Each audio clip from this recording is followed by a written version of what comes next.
আড়ালে অবাধ সড়ক হত্যাকাণ্ড চলছে। বছরে সড়ক হত্যাকাণ্ডের শিকার প্রায় ৩২,০০০, কিন্তু একজন ঘাতকদের সাজার নজির নেই।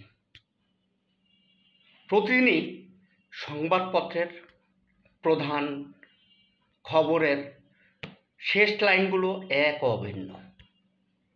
অমুক জেলায় এতজন আহত, এতজন নিহত, ঘাতক পলাতক, কিংবা ঘাতককে ধরা সম্ভব হয়নি।